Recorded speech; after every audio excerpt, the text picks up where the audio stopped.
Theresa Caputo stands by mother of lost child, extends a helping hand. Theresa Caputo, of Long Island medium fame, has once again set a unique example of humanity. Standing next to a grieving mother, she not only offered emotional comfort, but also promised to be by her side. The childless mother is devastated by the loss of her son. Theresa, hearing her story, expressed deep sympathy and promised to help her financially. Not only that, Theresa also promises to use her special powers to connect the mother with the spirit of her lost child, so that she can at least feel her child's message of peace. Theresa's humanitarian initiative proved once again that she is not just a medium.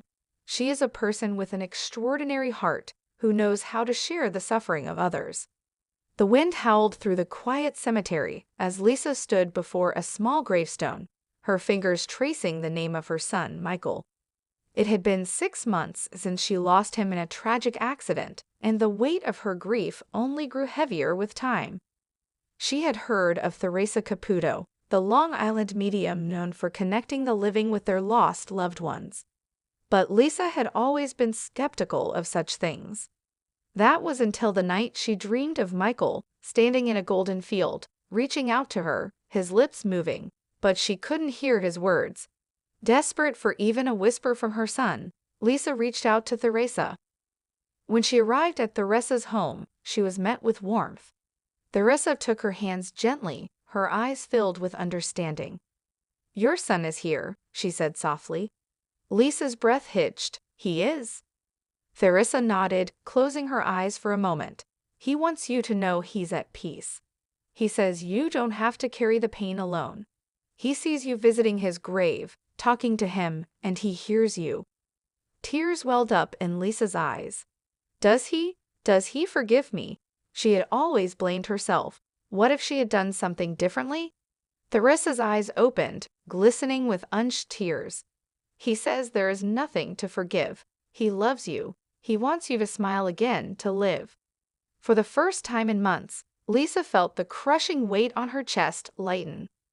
Theresa wasn't just a medium. She was a bridge between worlds, a healer of broken hearts.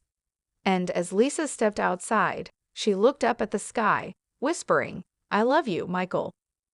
A soft breeze brushed against her cheek, almost like a kiss. Maybe, just maybe, her son had heard her. However, it was a cloudy afternoon when Samantha, a hopeful young woman in her late 20s, walked into Theresa Caputo's lavish home for a job interview. She had always admired Theresa's work as a medium, and getting a chance to work for her was a dream come true. Samantha adjusted her blazer and took a deep breath before stepping inside.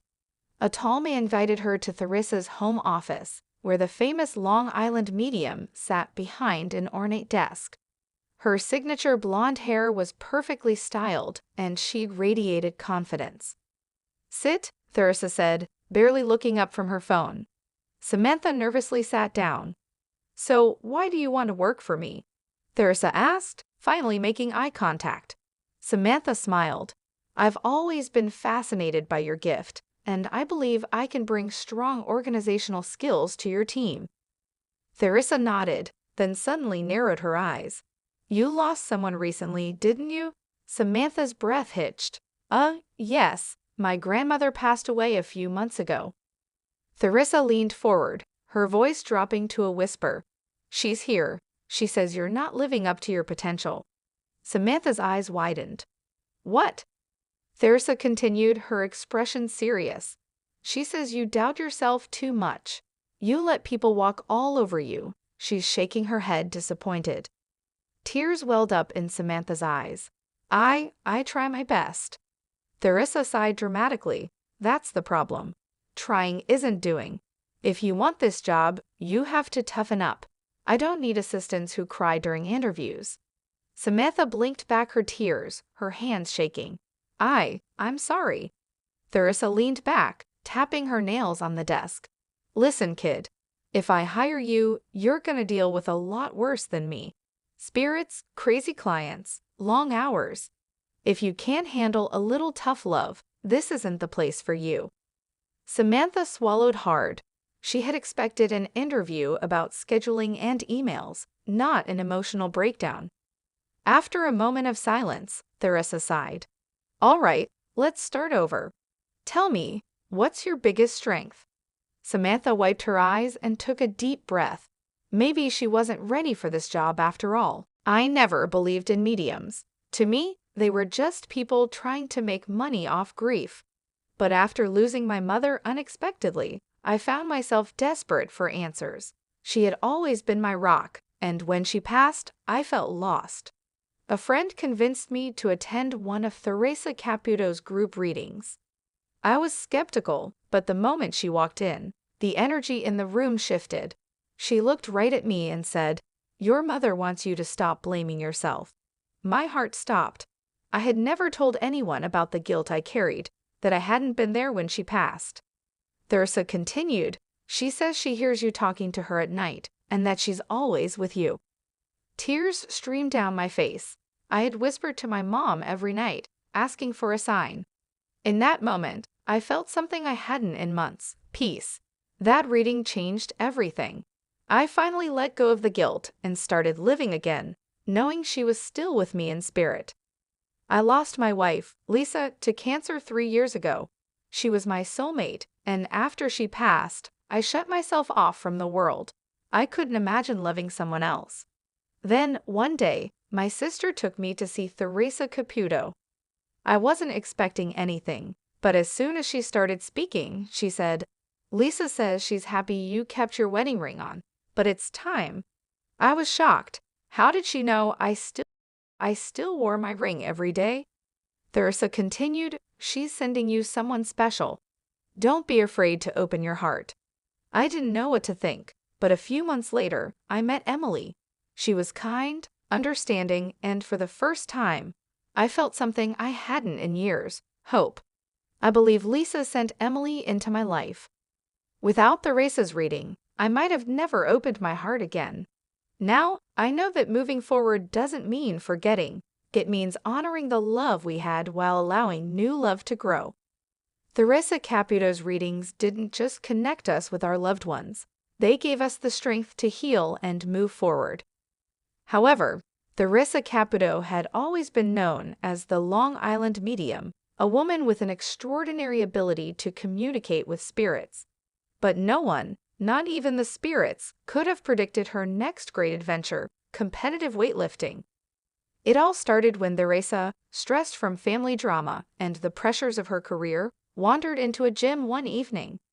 She had planned to just do some light cardio, but as she passed the weightlifting section, a burly trainer named Tony called out, "Hey, you ever try lifting?" Theresa smirked.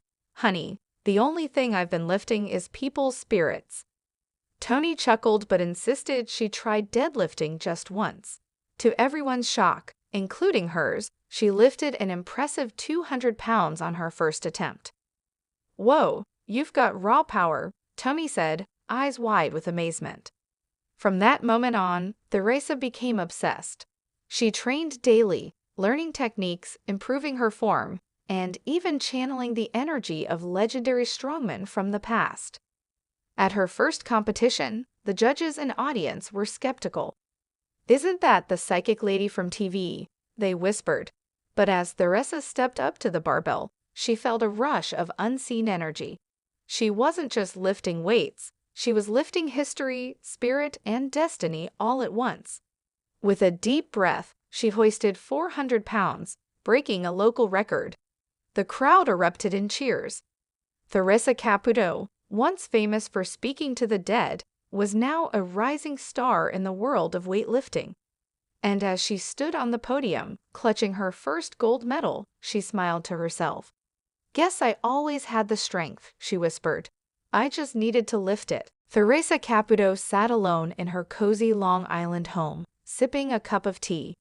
The room was filled with the soft glow of candlelight, and the familiar warmth of spirit energy surrounded her.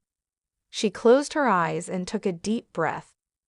"If I could talk to my younger self," she whispered, and suddenly, she saw her younger self sitting across from her, the 20-something Theresa, full of dreams but also full of doubts.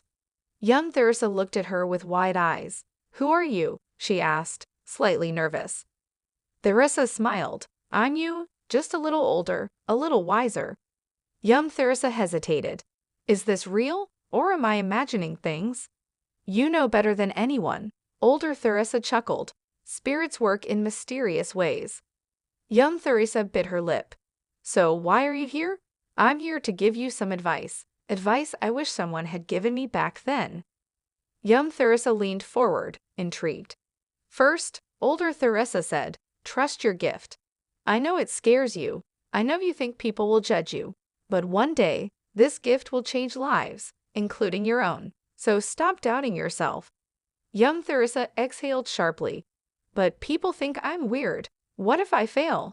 "You won't fail," older Theresa assured her. "You'll face challenges, yes. You'll lose people, you'll question yourself, but you'll also help so many. And guess what? The people who truly love you will stand by you no matter what." Young Theresa looked down at her hands. "What else?" "Take care of your heart," older Theresa continued. "Not just emotionally, but physically. Life will throw stress your way, and you need to listen to your body. Don't ignore it. And remember, love yourself first before expecting someone else to love you." Tears welled in young Theresa's eyes. "Do I get my happy ending?" Older Theresa smiled softly. "Your life will be a journey of ups and downs. Some endings will break your heart, but they will also lead you to new beginnings. And through it all, you will remain strong. You will remain you." Young Theresa wiped her tears and took a deep breath. "Thank you. I think I needed to hear that." Older Theresa nodded. "One last thing. Always wear your hair big. The bigger the hair, the closer to heaven." Young Theresa laughed. "That sounds like something I'd say." The candle flickered, and in the blink of an eye, young Theresa was gone. Older Theresa sat back, smiling. She may not have been able to change the past, but she had just given herself the strength to face the future. One reading, one message, and one big hair day at a time. Lisa sat nervously in the small, warmly lit room. The scent of vanilla candles filled the air, and across from her sat Theresa Caputo, the Long Island medium, her signature blonde hair teased to perfection. Lisa had waited months for this appointment, hoping, praying, that her brother, Jake, would come through. Theresa smiled warmly. "All right, sweetheart, take a deep breath. Your energy is all over the place." Lisa exhaled shakily, nodding. Almost immediately, Theresa's face changed. She tilted her head as if listening to someone unseen. "Whoa, whoa, this is a strong energy coming through," she chuckled. "Your brother was a bit of a troublemaker, wasn't he?" Lisa gasped. "Yes, Jake was always pulling pranks. He had the biggest personality." Theresa smiled. "Well, honey, he's still got it. He just said, 'Tell my sister to stop crying over me. I'm still here, just in a different way.'" Tears welled up in Lisa's eyes. "I miss him so much." "He knows," Theresa said gently. "He's showing me a baseball cap." "Did he always wear one?" Lisa nodded rapidly. "His favorite Yankees cap." Theresa grinned. "Yeah, and he's saying, 'Tell her I still have it. And stop stealing my shirts.'" Lisa let out a watery laugh. "I do wear his shirts sometimes. It makes me feel close to him." "He loves that. But he doesn't want you to be sad, sweetheart. He says you keep blaming yourself for not saying goodbye properly, but he's saying, 'I knew. I always knew how much she loved me.'" Lisa covered her mouth, sobbing. "I didn't make it to the hospital in time." Theresa reached across, taking her hand. "He's saying it doesn't matter. Time doesn't exist the same way for them. He felt your love even when you weren't there physically." Lisa wiped her tears. "I just needed to hear that." Theresa smiled, a knowing glint in her eye. "Well, honey," he just said, "tell her I love her, and to stop crying before she makes me cry too." Lisa laughed through her tears. "That sounds exactly like him." Theresa leaned back, the energy shifting. "He's at peace, sweetheart, and he'll always be with you." Lisa took a deep breath. For the first time since Jake had passed, She felt a sense of peace wash over her. Hello, lovely viewers. Welcome to my channel. I am Mina. Hope your day is so well. If you like the video, don't forget to subscribe the channel.